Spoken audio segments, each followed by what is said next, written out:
Welcome to Behind the Pages, Conversations with the Leadership Authors.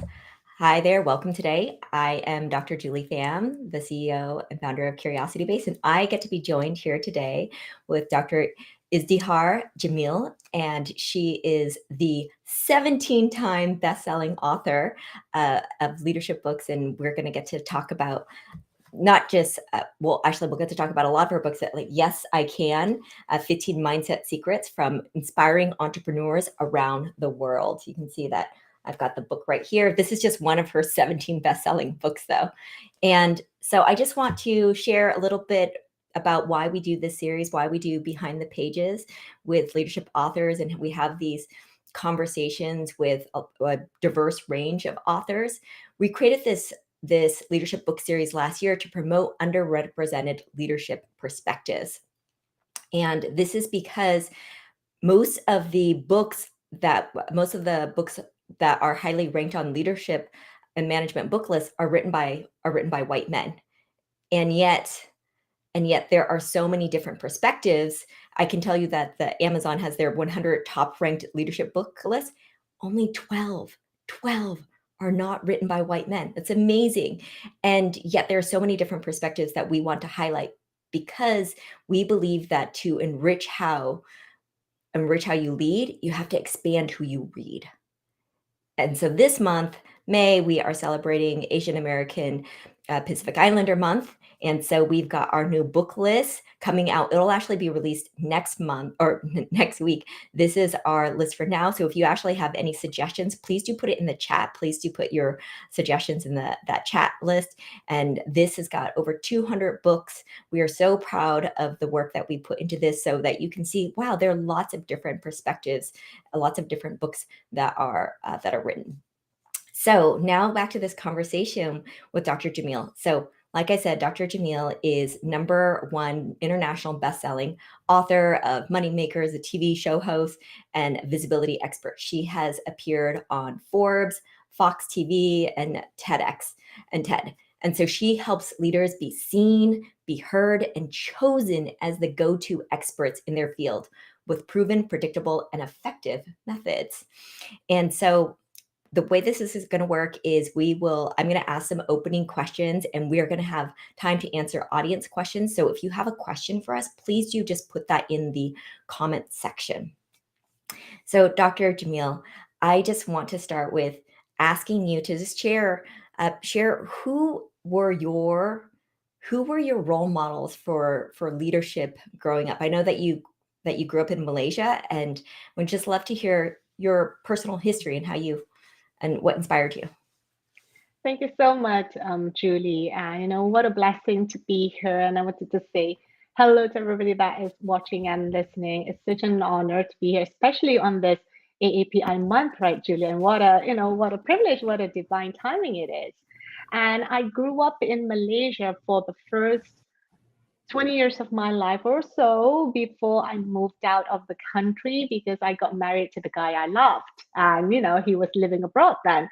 So the person that has always inspired me, is kind of like ironic in a way. It's not someone that is far away, but it is actually my grandma, Mamin.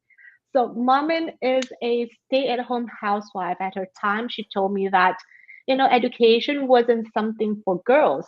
So I think she stopped school when she was 12 or something, and then got married when she was 15. But Mamin, she had a big vision, like bigger vision than anyone that I know. Even though she's a housewife, she has zero income, but Mamin bought her own car. She paid for her travel expenses to Scotland, to America, to Asia, to China, all around the world herself. And one of the things that Mamin taught me was that Mommy likes to, like, growing up on her kitchen table, there's always stuff. There were clothes, there were jewelry, there were food. And I'm like, Mommy, who is this for? They're for my friends. But why do you have all these things for your friends? And she was like, my friends are the golden age girls. Some of them can't even drive. Some of them, have a hard time growing up. So I'm making it easy for my friends to have nice dresses, to have nice jewelry or food. And that's the biggest thing that I've learned from Momin is that in whatever that you do, you make things easy for other Mm, people. And that's the principle of my work in helping making things easy for people. And growing up, whenever we go to someone's houses, Momin would always bring something that she homemade. Very rarely that she would buy something from the store and bring it to someone's house. She would always make something homemade. And mom is very creative. She likes to make all these little things with nice decoration and cute stuff and this. And she tries different recipes. Um, but she always bring it to other people's houses to show her appreciation to people. So I think that is something that and until today, when I go to someone's houses, I would do my best mm. to do something home, to make something homemade and bring it to their house. Even though sometimes, Julie, I just have time to cut a watermelon. Okay, that's the only thing that Hey, it still takes work to cut a watermelon. exactly like just cut it nice in watermelon and bring it over to someone's house. So like growing up, Mamin was the person that kind of like inspires me the most, inspires me a lot. Like she becomes unstoppable with her dreams, and Mm, she taught me on how to use your own gifts. So Mamin is very creative. She would sew, she would bake, she would cook, she would do arts and crafts, she do crocheting, whatever it is that she can, using her own gifts to either make money or to help someone else.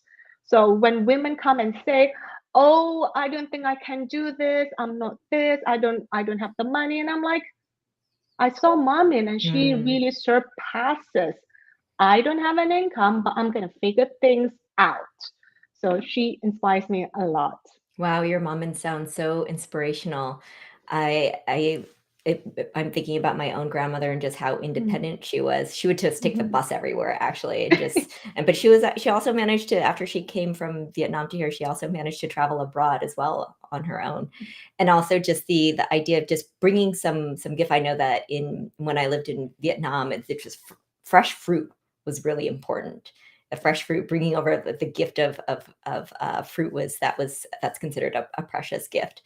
So so what inspired you then to start? What gave you the courage, the push to start writing? I mean, you have this series called Yes, I Can. I'd love to hear more about it, and just in your other series as well. What started this? So a few years ago, I was at the fruit section at Whole Foods. I was getting some dates. It was the month of Ramadan, so I was getting some dates to break my fast. And then there was this guy comes over, carrying a basket, and he says to me, "Are you a Muslim?" And I was like, "Yes, I am." Then he says, "Are you gonna blow yourself up?"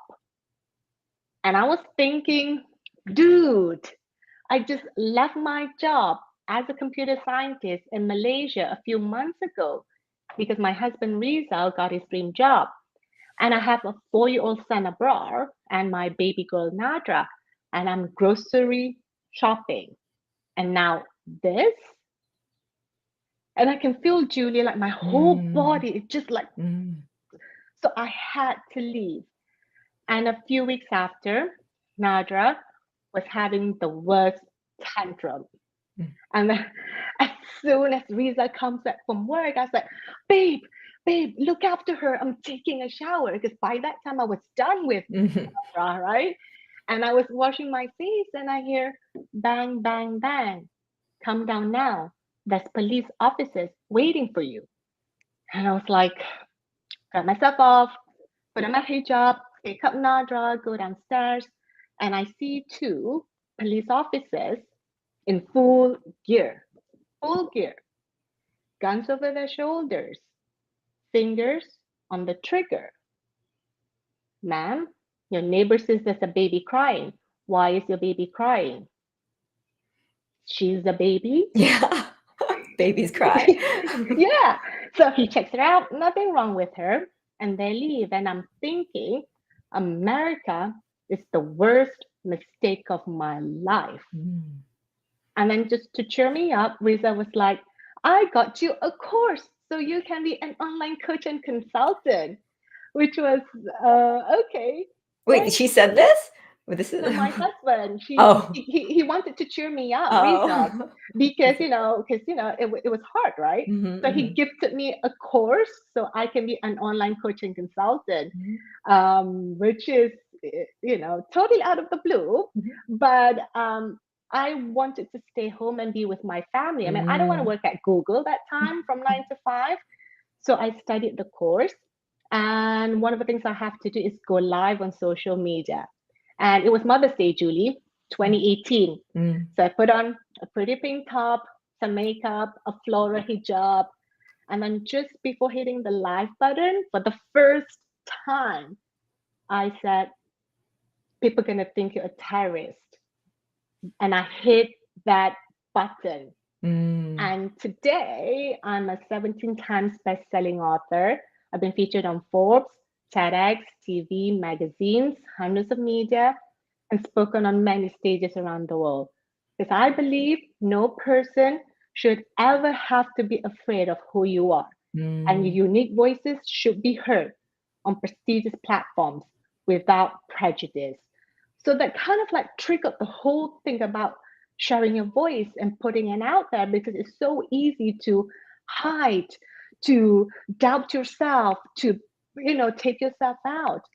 But I decided to put more of myself out there and started with books of mm. sharing my voice. So that's how it's kind of like triggered many, many different things in my life. The courage to share your voice without prejudice. Wow, so that just started in 2018 then. You Yeah, took my that first course Facebook Live. and then you Yeah, went live and wow, that's so you've accomplished so much in such a short period of time. thank What was that you. first book? What was that first book that you So the published? first book was an invitation that I received for an anthology book called She Made It Happen. Mm, And I was like, I haven't made it happen yet. And the book was like, She Made It Happen. But I decided to just share myself where I'm at, how I started things, a transition. Like before that, I've already had another business where I was in England, we were staying there. So maybe I can just start somewhere. Because in my mind, Julie, she made it happen. I'm already like $10 million in. I've got mhm, my Porsche. I've got this things going on. But it actually isn't. That's just mm, an illusion. It's just a trap. I just started where I am now mm. and the things I've overcome. And that's how it brought things to where I am today. So one story led to another story, another story. It's just a sharing of my journey. So it's called She Made It Happen. And then last week or a couple of weeks ago, my 17th book, Are You Visible? So, Mm. like, are you visible or are you not? Are you really putting yourself out there? So, a simple guide for people to be seen, heard, and chosen as the leader in their field. Wow. So in all of these books, these 17 best-selling books, that is that theme of being seen, heard, and chosen. Is that something that's present in all of those? Yeah, seeing her and chosen, and also the courage to be who you are. Mm, Because it's easy to, one of the things that I shared on my TED Talks is that you don't, the preconception that people have in expecting you to blend, transform, or conform yourself to the preconceived notion of society's checklist. But we cannot conform to that because of our roots and heritage. So we just gotta be who we are. And, like you said in your book, adapting to the culture, but mm, also remember who your roots and heritage are and be brave about that. And particularly important that my message for my TEDx talk was for my daughter, Nadra. mm, She's 9 years old now, but I want her to be proud and courageous of who she is as a immigrant Muslim woman, and hopefully one day she'll wear the hijab as well.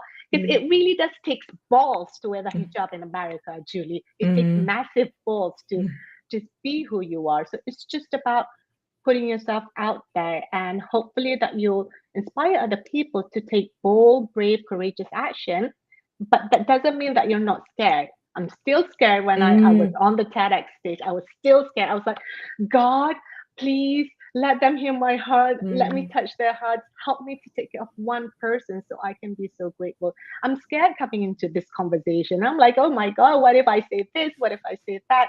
But it's just the courage to share your voice that's gonna have the rippling effect, and never underestimate the rippling effect that you can have for the mm. people around you.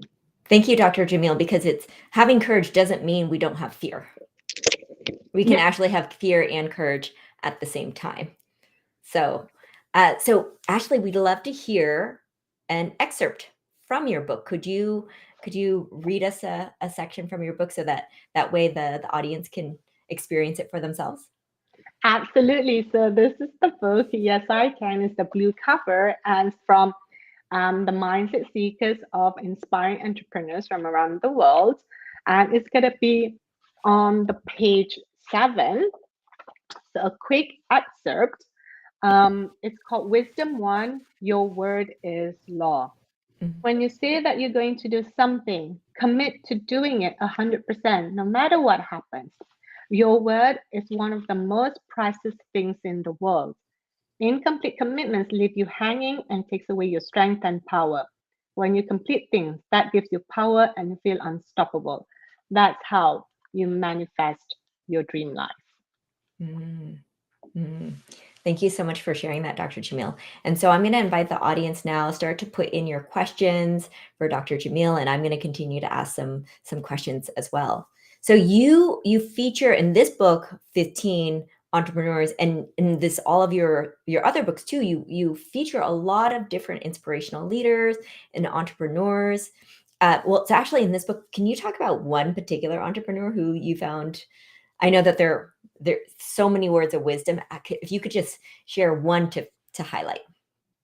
Thank you. I would love to, there's so many of them here that it's hard to choose. I'm just, I just chose the one that kind of like whatever my hand is opening up the page to. Mhm, So mhm, it's kind of like allow me to, and this is from Raza Nakti Jukes. So Raza is a top branding photographer. She photographs celebrities and top leaders, influencers.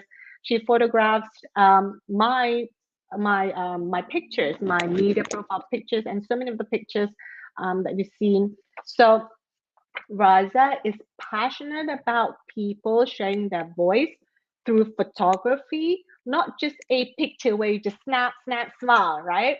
But connecting intimate pictures or photograph that tells a story.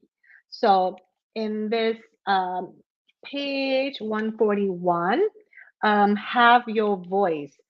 So the wisdom that I've learned from my experience is there is something empowering about having a voice, especially if it's your voice echoing your values. There's something freeing about being heard. Find a way in which you can put your emotions into something that helps you feel visible and heard. Being authentic and having your message heard and understood is how to step into your power. So, Risa's way of helping people making being seen, heard, and empowering others is through photographs that tells a story. So, for example, when she takes my picture. Well, she was. I just had my third baby, Rehan, then, and it was like COVID time. So I've always wanted Riza to take up my picture. We're good friends. Riza lives in London. I live in California. There's no way I'm traveling, mhm, and no way mhm. each other are traveling. So she cracked the code of doing a virtual photo shoot. So she was in London. I was in California. That's a technology um, that was a technology that kind of hooks us in together through the photo shoot. And she crafted the photo shoot where it tells a story about me, the background, the flowers, the books, the scene. So you'll be surprised that the next time you take a picture, think about on how it's telling a story to your audience. So that's how you find your voice, and that's how you're being seen, heard, and understood visually. Wow, I didn't know that you could do a photo shoot like that. I That is know, right? wow. It That was is. it was incredible because of COVID time, none of us could fly in or out, especially Mhm, when I just had a baby. There's no one taking Rehan to, on a flight, right, to London. And Raza wasn't, she wasn't going to come because London was on lockdown then. But yeah, it was incredible technology. Like I had my camera, she had her device there. There was a technology that connected us together, but it has its limitations. But it was incredible, Julie, incredible. Wow, the wonders of technology. Mm-hmm. So again, audience, I'm going to welcome you to send in questions. And so now I want to, Dr. Jamil, this is behind the pages. We always like to hear the stories that the authors go through, the challenges, the delights, the joys. How did you? I mean, you have so many entrepreneurs and leaders that you feature. How do you go about doing the research for this book and for your other books? Yeah, I mean, so I do both anthology and also solo books. So for any of my clients or any of the entrepreneurs that I chose, I always start with the vision of what is the theme of the book. So for example, this particular one was Yes, I Can. And then I have also The Woman Who Leads. And then there's also the upcoming one, Hello Success. It starts with the vision that I wanted to have. And for Yes, I Can, I wanted to tell the story of ordinary people that do extraordinary things, the things they have overcome, the challenges that have overcome, a new perspective that they have come and featured or broke through, even when they thought that it was impossible. So I start with that vision, that dream, and then I set up my marketing strategy so that I attract the right people that's going to say yes to that vision, to that dream. And then after that, I would personally have a call with each and every people to see if we're in alignment, to see if we're in a right fit for another. Because let's face it, nobody wants to work with a nutter. So I want to make it easy on myself on having the people with the right alignment. Not to say, Julie, that other people were not great. They are fantastic.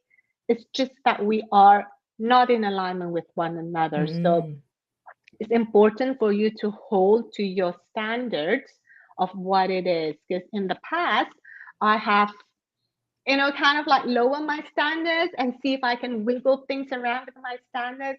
And the more good decisions I can make in the beginning, the easier it will become. And it's the same when I'm organizing my TEDx talk for TEDxHuntingtonBeach. It's the same principle. Hold your standards and connect, do the marketing, whatever that you need to do to attract the people. And then when you do, make sure that you connect with them and build a relationship with them. Because I think the most important currency in business is connection and intimacy. Yes, my friend Melody Berenger always says that relationships are the true currency. So that about the connections are so important. But I really want to understand though, when you say that this alignment and these standards, I imagine that this probably evolved over time, right? You said that you made mistakes in the beginning. How do you get to understanding, hey, this is what's important to me versus this is what's not important to me, or this is going to be a fit, or this is not going to be a fit? Can you just elaborate? How did you get to that?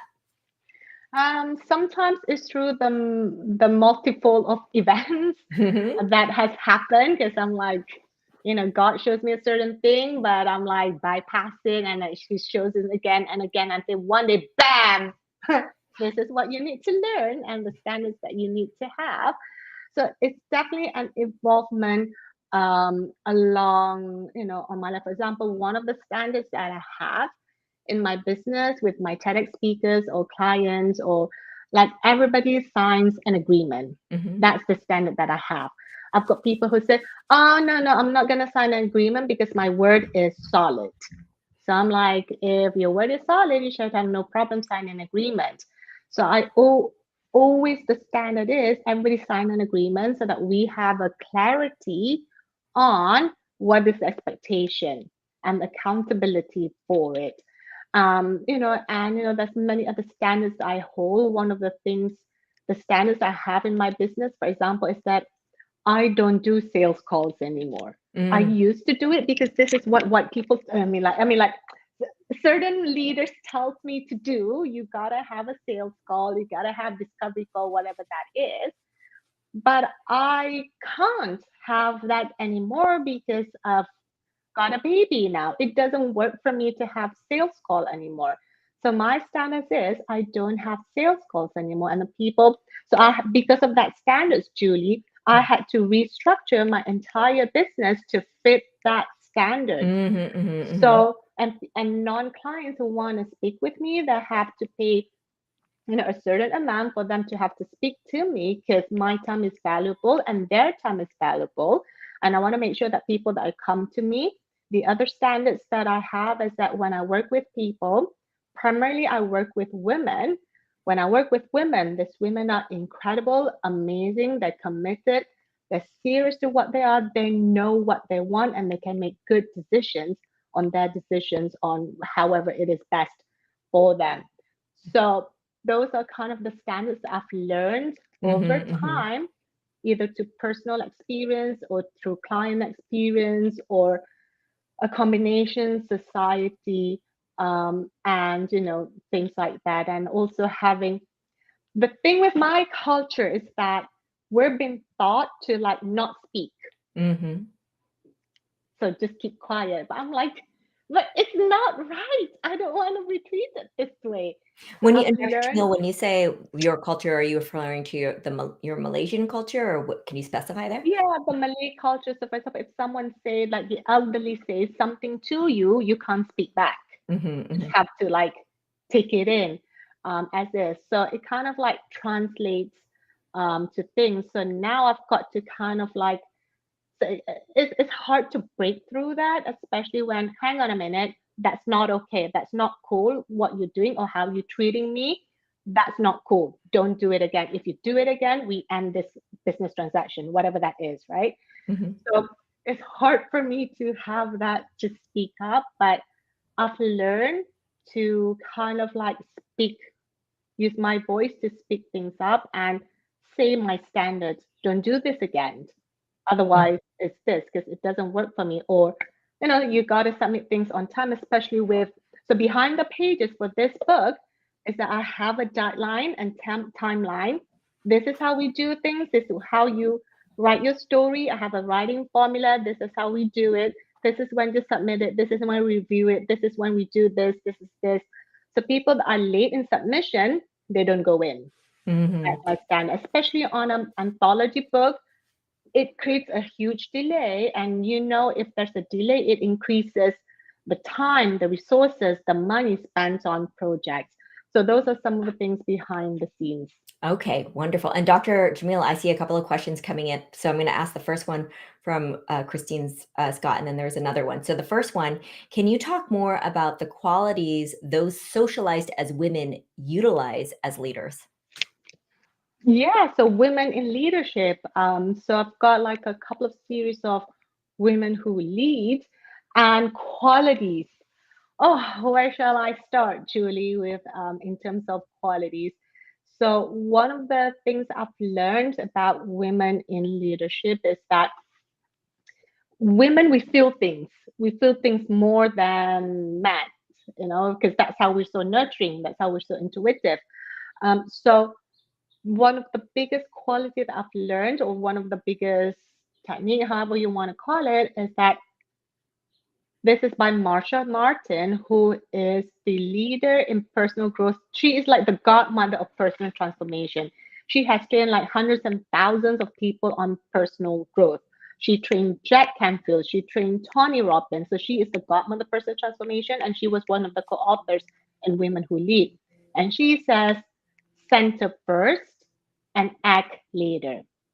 So whatever it is that you are going through, the challenge that Mhm. you're going through, before you send that email, darlings, center yourself first, take time to reflect, Mhm. then act on things. Versus imagine like when you want to write an email with during an anger, right? Like Mhm, mhm, it's mhm. not gonna end well. Or you pick up a phone call, how could you do this? You know that, don't you know this? And then it's not gonna end well, okay? So just take a time to reflect and center yourself first, and then act, you know, act later. And it also comes back to one of the qualities of women in leadership is that, like, my life is not like my husband's job, like life kind of thing. So oftentimes you would see me with my kids. You would see me like on a call. Oh, I'm so sorry. Can you give me 2 minutes? Because Rayhan just did the number two. And then I have to change his nappy. And I think like that is like a difference in that qualities of women in leadership. Like women are before was afraid to show that part of themselves because they think it's unprofessional. I was afraid to show that part of myself because, if I have kids in the background, they could be like, oh, no, my kids, they want to join in the conversation as well. Yeah, I think that people would think I'm unprofessional, but that is part of my life and who I am and the reality of things. I would, there are times I'll be like, oh, I can't be on a call at this time because I have to do the school run for the kids.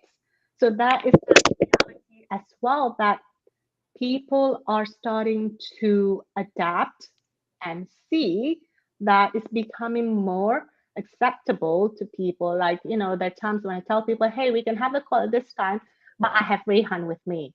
So you got to be gracious and, flexible in how I do things during the call, because sometimes Rayhan would need his milk or he needs something, he needs a little attention. So, and I think as women, we shouldn't be afraid to show that part of ourselves, Julie, because the last thing that we want is to not, like, my kids are one of my biggest investment. So they're an important part of my work and my business and my life. And we shouldn't be afraid to show that we're also moms, we're also wives, we're also, a woman who's doing business. So it sounds like that there's the necessity of, well, women are playing multiple roles at the same time, and so one of the qualities is being able to say, hey, this is going to happen, and just to setting the expectations that I'm going to need to do this and this while this is happening, rather than trying to hide it, because that's actually just necessity. That's life, and the fact that that is what we have to deal with. We just also make it clear to people we're going to be doing this at the same time. So Yeah, yeah, exactly. So that you don't caught people off guard, right? So that they're also prepared and what's gonna happen. And I think that is, one of the biggest misconceptions that women have is that people are not gonna accept them or they're not gonna look professional. I think like we need to redefine the word professional in business in women, who are mothers or entrepreneurs who are wives, because we play multiple roles. And, at the end of the day, we're taking care of the kids, we're cooking dishes, we're doing the laundry, we do the school run, we help the kids with homework.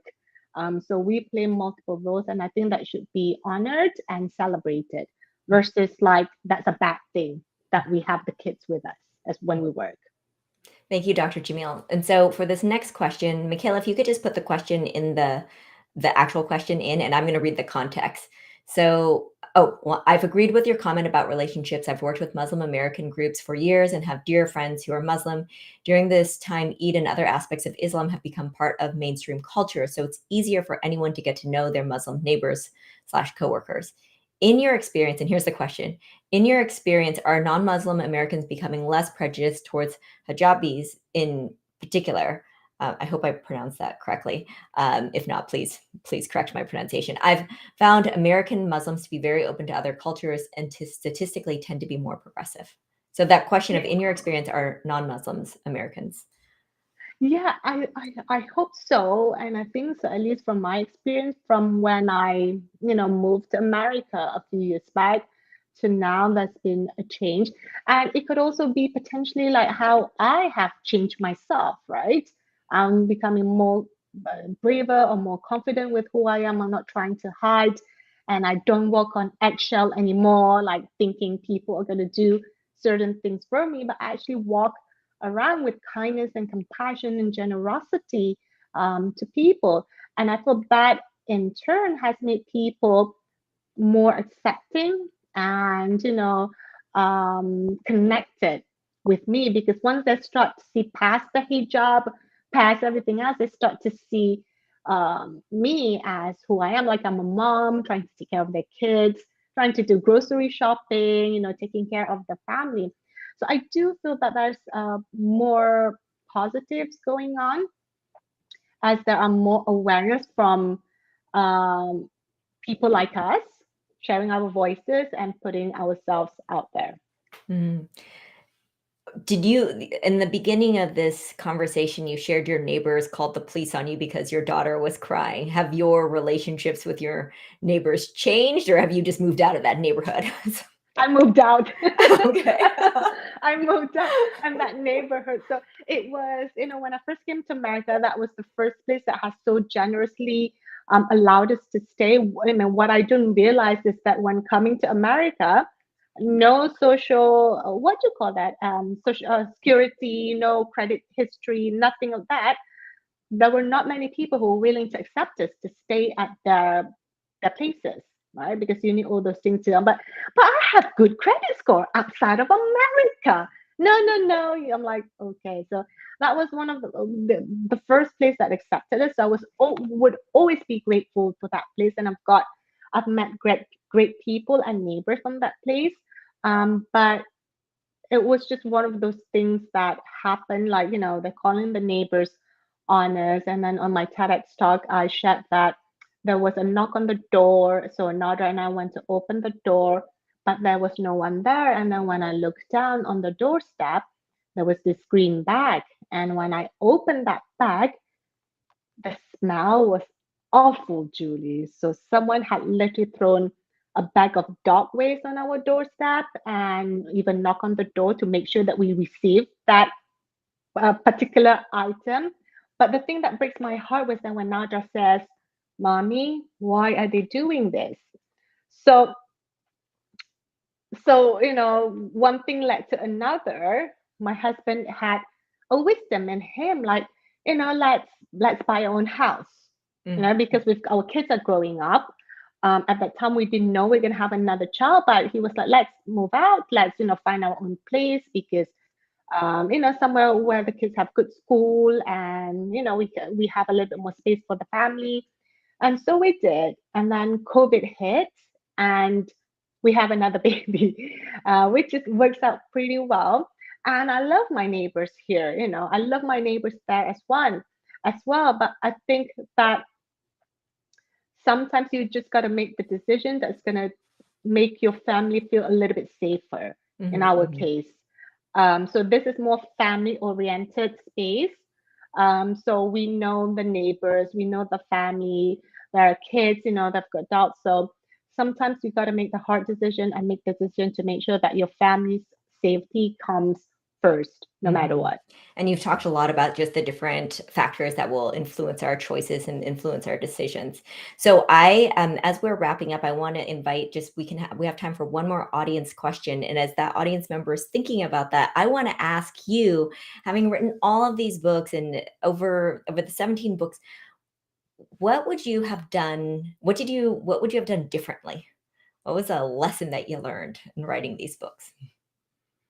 Mm, I'm not sure about something that I have would done differently, but maybe kind of like,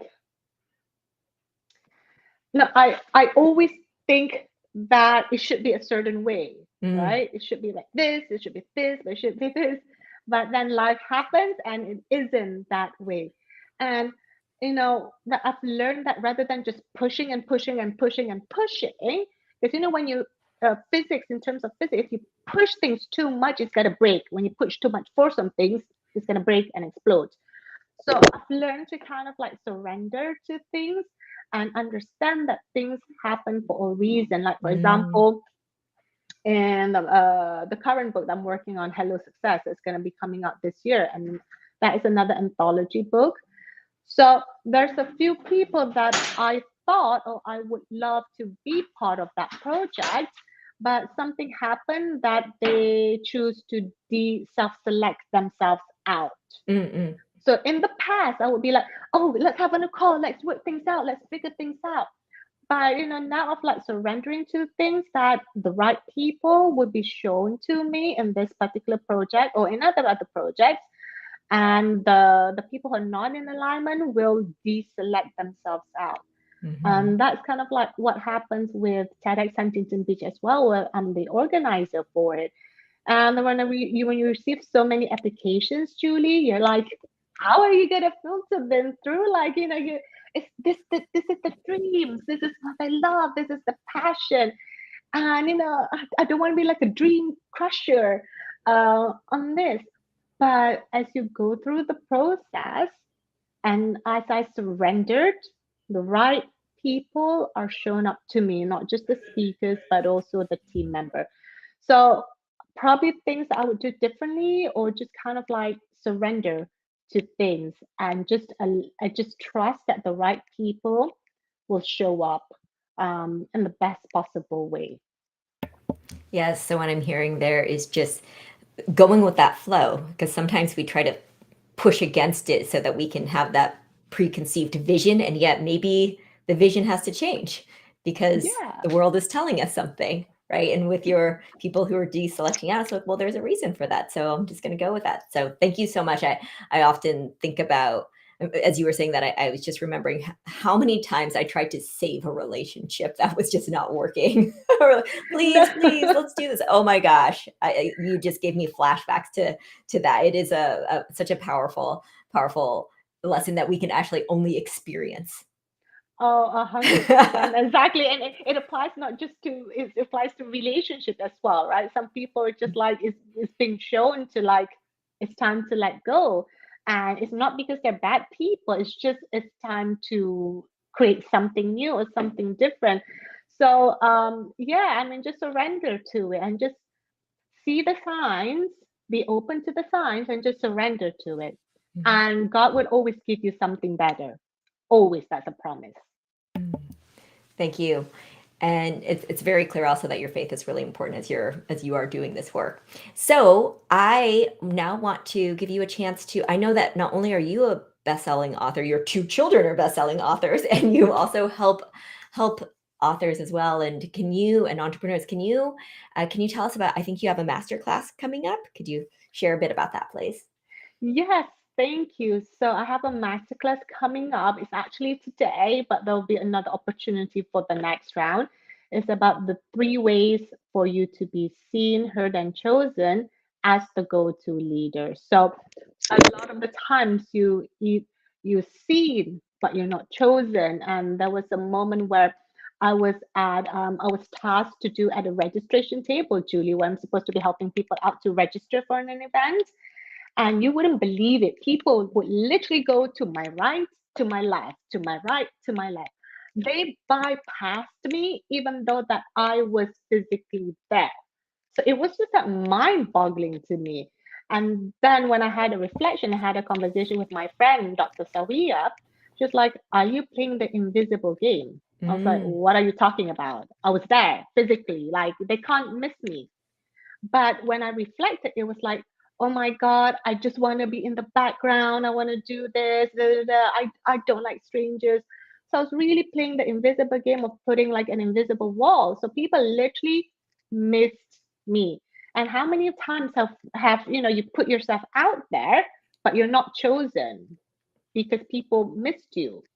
So I just wanted to kind of show people what are the simple ways that you can be seen, heard, and chosen. Because when you have this three trifecta, not only that you're going to be able to make more money, but you can also make a huge impact, a bigger impact to the people around you, and leave a legacy. And that's important to me. Mm. Thank you so much, Dr. Jamil. So yes, definitely check out this master course on how you can be seen, heard, and chosen. I love the way that you phrase that.